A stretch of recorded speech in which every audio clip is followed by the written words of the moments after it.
So there's so many fabrics today. We know cotton and we know silk, but by the way, if you buy cotton, you must wash it and you must hang it on the clothesline for a day, because cotton is one of the most sprayed crops.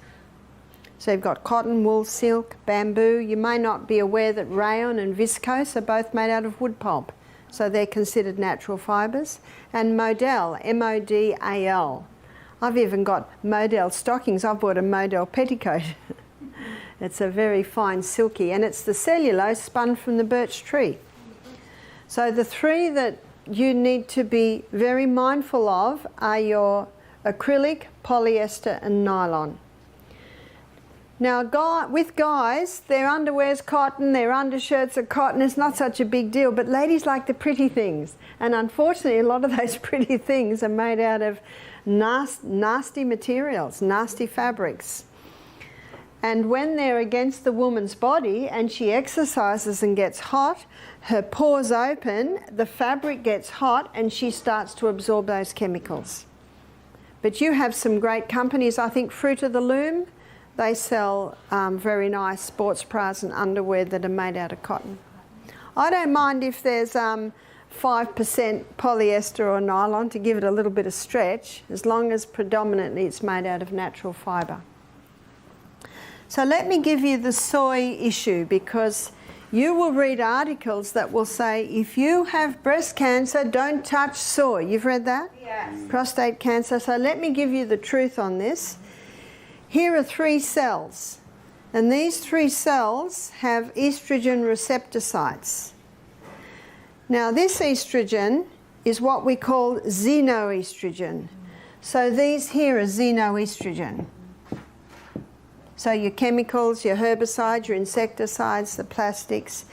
These xenoestrogens, or estrogen mimickers, are 20,000 times stronger than human estrogen, so they're big. So how big is human estrogen? Human estrogen is 20,000 times stronger than plant. So the plant estrogen just sits very nicely into the receptor site like that.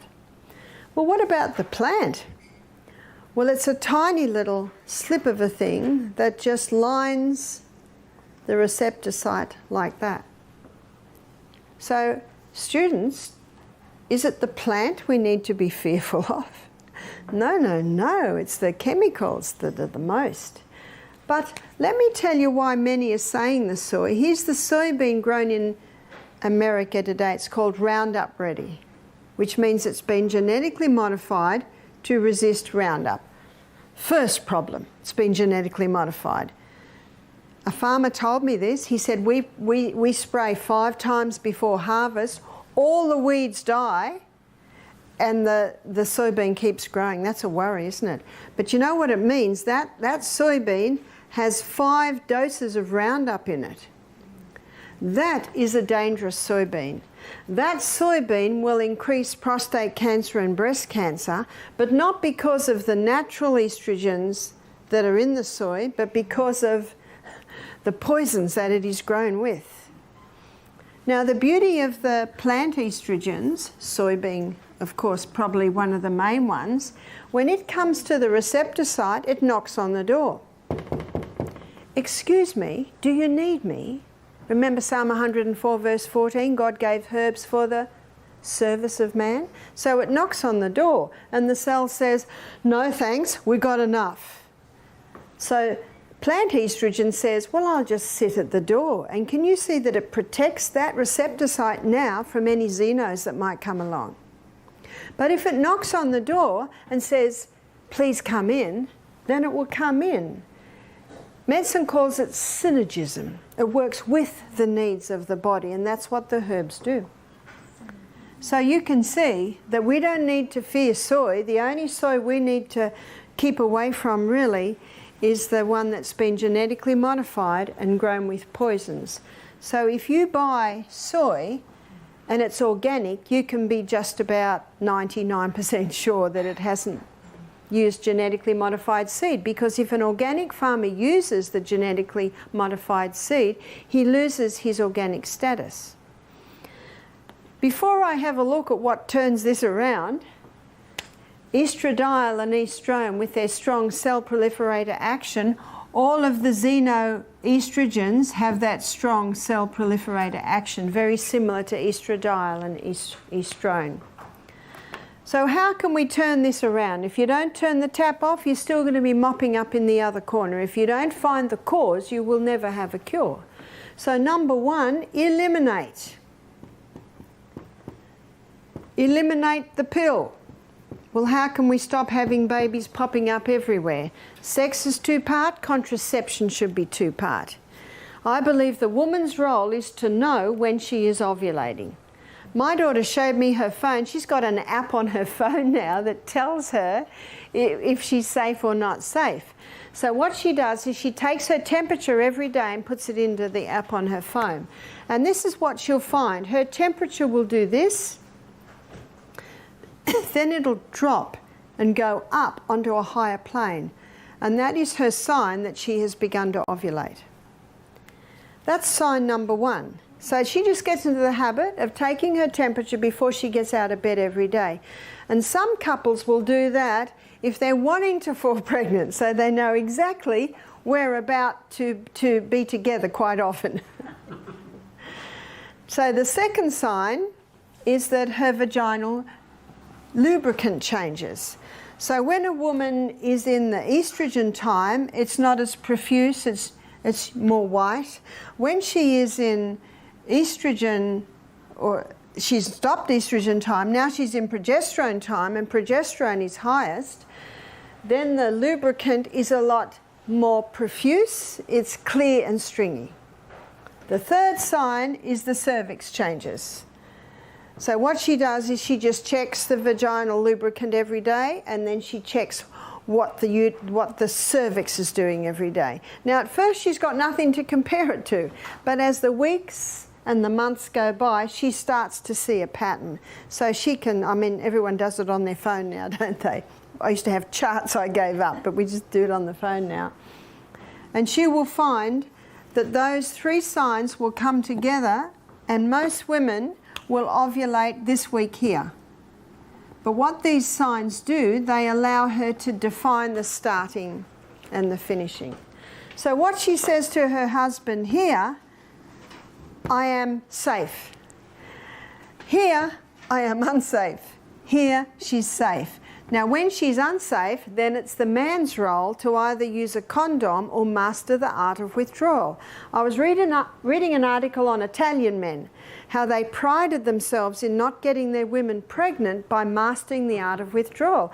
I love that because they took responsibility, whereas I know in Australia, you know, for the last 40 years, it's been all on the woman. The woman has the pill or the IUD, or she has her tubes tied.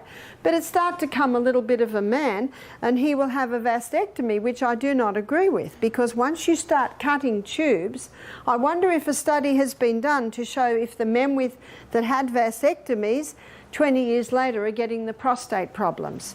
You see, you can't start cutting tubes. My daughter and her husband Matthew, they were married for nearly 4 years before baby Amethyst appeared. How nice to have a few years together to establish a relationship before the little darlings appear that can make or break a marriage. So eliminate the pill, eliminate the HRT. It is too dangerous to take, but what you will see here is an alternative. Eliminate meat and its products. If you love meat and its products, well, it must be organic. One lady said, well, it's not going to be much if it's going to be organic. I said, well, you will prosper from that. We're going to show you how to make lentils taste fantastic. Plastics, I think it's impossible to totally eliminate it, but as much as possible, eliminate your body's exposure to it, and as much as possible, store your food in glass or ceramic or stainless steel. And chemicals, get the chemicals out of your homes. If someone has a baby, a great present is to buy, you call them diapers, yeah, we call them nappies. You can buy disposable nappies made out of starch. And Trader Joe's, places like that have it. Buy them a big packet of this. Buy them a stainless steel little bottle with a rubber teat. And you call it pacifier, we call them dummy. Cost you $15 to get a rubber one, but buy them a little package like that and a wooden rattle. How many rattles are plastic? So the children are just sucking on plastic all the time. And when they open the packet, they'll go, oh, this is an unusual present. And you know what you say? Yes, we're very concerned for your baby's sexuality. Because that's what's happening, you know. We think we've got problems now. You wait another 10 years. It's scary. So this is turning the tap off. Number 2, your liver has the ability to eliminate excess estrogen. And it can do it down one of 2 pathways. One pathway is the hydroxy-2 pathway. The other pathway is the hydroxy-16 pathway. If it comes down the hydroxy-2 pathway, it's out. If it comes down the hydroxy-16 pathway, it comes back in 100 times worse. So we don't want 16, we want 2. We're going to call it Highway 2 and Highway 16. So I'm going to show you a list of things you can do to stimulate 2 and inhibit 16. One is the cabbage family. The cabbage family contain indoles.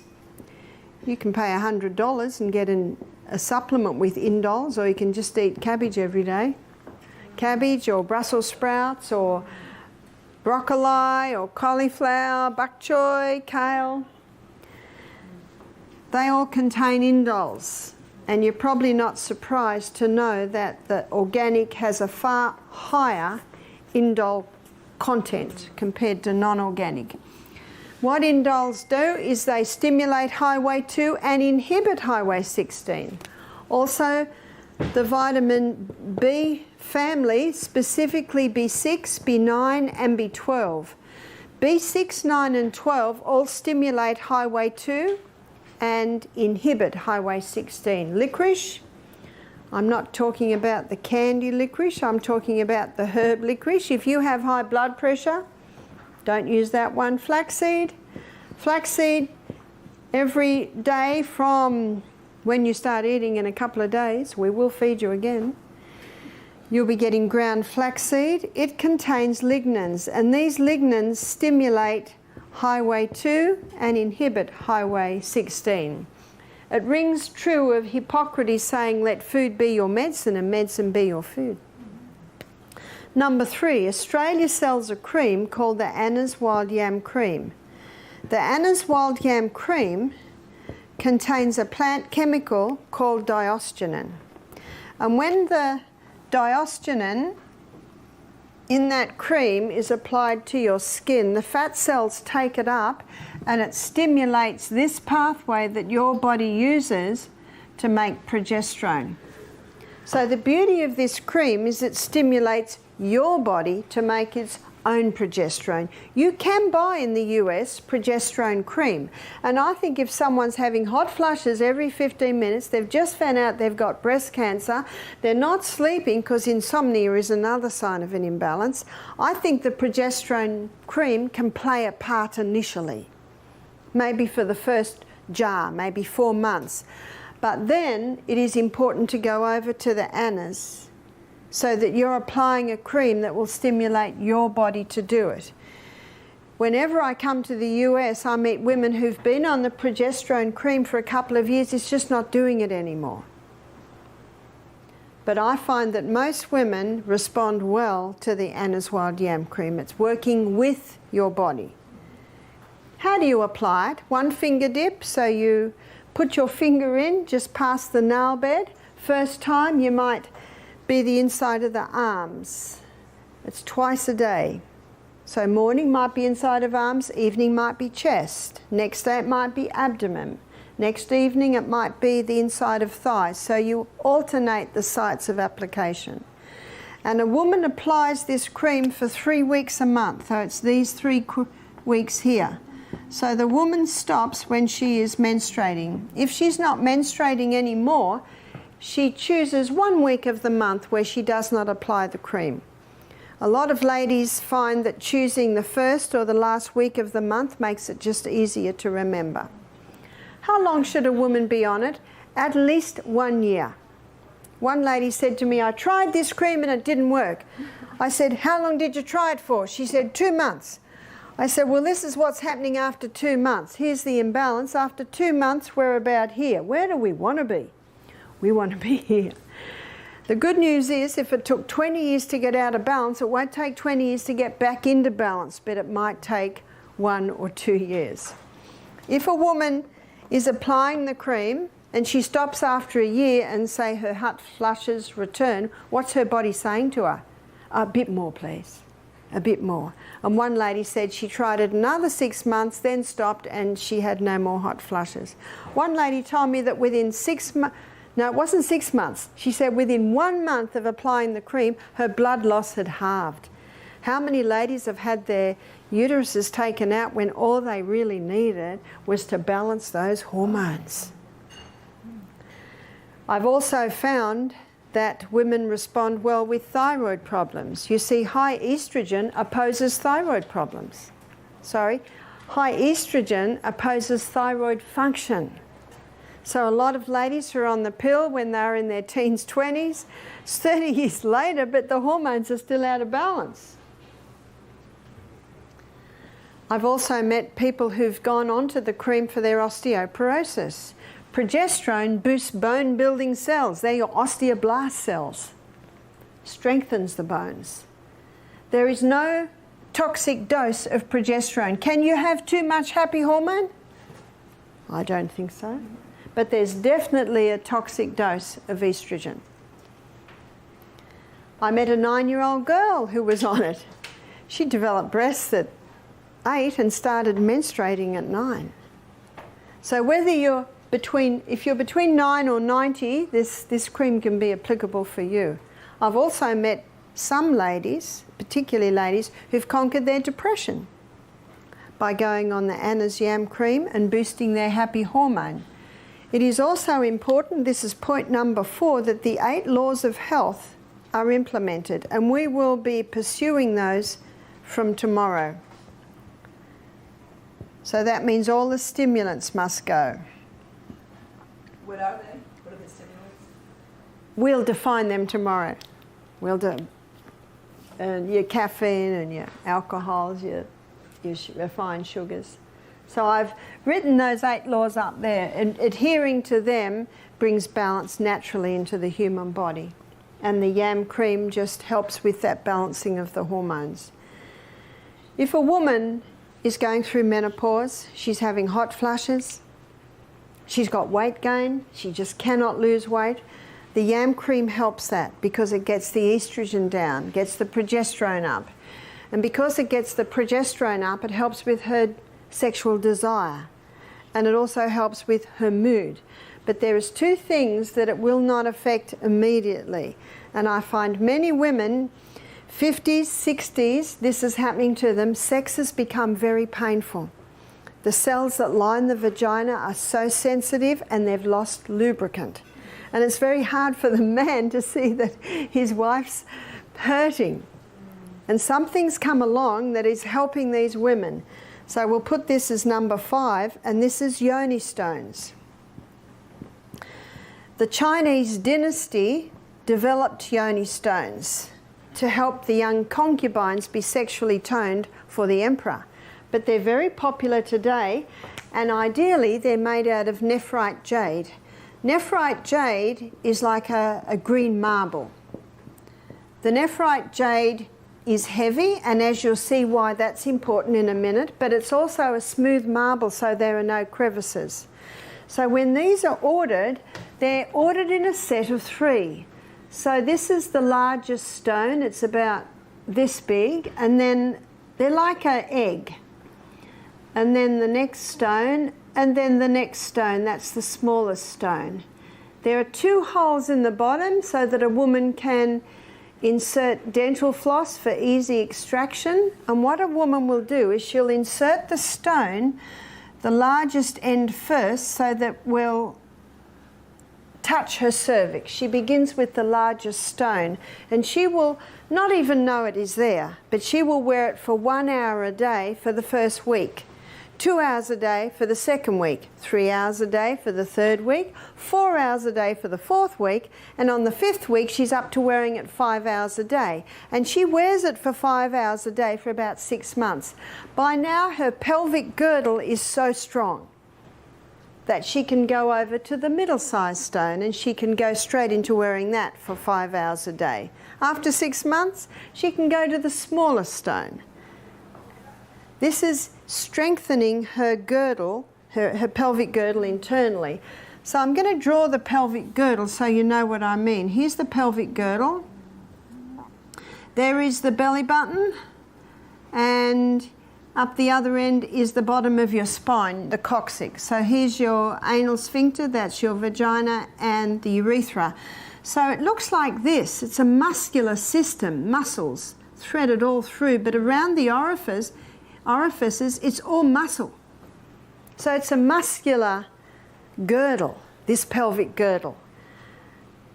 And wearing that stone strengthens the girdle because it's got to hold the stone. And because it's got to hold the stone, more blood comes to the area. And where more blood comes to the area, it feeds the cells lining the vagina. It feeds the cells that make up the glands. So the glands begin producing lubricant. And I have had ladies tell me that after 3 months of wearing the stone, sex is no longer painful. The lubricant has returned. The cells are not delicate anymore. In fact, I had one couple in their late 50s. They looked a bit embarrassed. They say, look, we don't know how to say this, but thanks. He said, this yam cream just puts lead in my pencil. And the lady said, it is no longer uncomfortable. We just want to tell you we're thankful. What also is happening with the yoni stones and the effect it's having, remember it's strengthening that girdle internally. It's also helping with incontinence. Because here's the urethra, it's a muscle system. So wearing the stone, the stone is in the middle, of course, so it's strengthening all the muscles surrounding it. My daughter had a home birth. Her daughter's 10 now, and she had a midwife. And they got a blow-up bath and had a water birth inside her home. But her midwife, who was in her 50s, told her this story. She said, I went to the doctor, I was feeling so uncomfortable. See, what happens is with the prolapse, the uterus can drop right down to the neck of the birth canal. And the doctor said, I can stitch that up with mesh. And that's happening a lot today. But you might also have heard there's a lot of problems with the mesh. In fact, there's court cases pending because of what the mesh has done. In Australia, about a year ago, they won the court case and a lot of women had payouts because of the problems they'd have with the mesh. Is the mesh the problem? Do you know it's not? The doctors only use the mesh because the women's muscles are so weak. They've got nothing to sew it to. So do you know what the problem is? It's education. Women aren't keeping fit, so their muscles are weak. They're not eating nourishing food, so the cells aren't nourished. They're not hydrated. That's why I believe what Ellen White says in her book Ministry of Healing on page 127. She says the only hope of better things is the education of people in the right principles. We should be exercising every day. So externally, you can do rebounding, you can do push-ups. Have you seen the girls do push-ups? the twins? And you can do those exercises that strengthen the core. They will show you exercises that target the core. So that's external. And every day we should be doing this, okay? Squatting, up, down, up, down. It strengthens all that. And the internal stone. So my daughter's midwife, she didn't like the sound of the mesh, so she went and Googled prolapse, and she discovered yoni stones. She ordered them. She began to wear them. She went back to the doctor 3 months later. He said, I don't understand this, but you no longer have a prolapse. See, it's just muscle. And gravity's ever pulling us downward, isn't that right? And it's the defying of gravity that strengthens the muscles in the human body. So the yoni stones are changing the lives of many people. And I had 2 women do our program about a month apart. Both had a prolapse in their 50s. Both had the operation with the mesh. The mesh did not work, so they had to endure the discomfort of the continued prolapse with mesh as well until they could book in, because they had to go on a waiting list, to have a total hysterectomy. And they heard this and they said, oh, if only we'd known. If only we'd known that we could have strengthened our pelvic girdle. Because pelvic girdle's not often talked about, is it? No. And yet the pelvic girdle is something very important, that women maintain their pelvic girdle strength so that they can enjoy being intimate with their husbands and enjoy their latter years. Because remember, muscle knows no age. Thank you.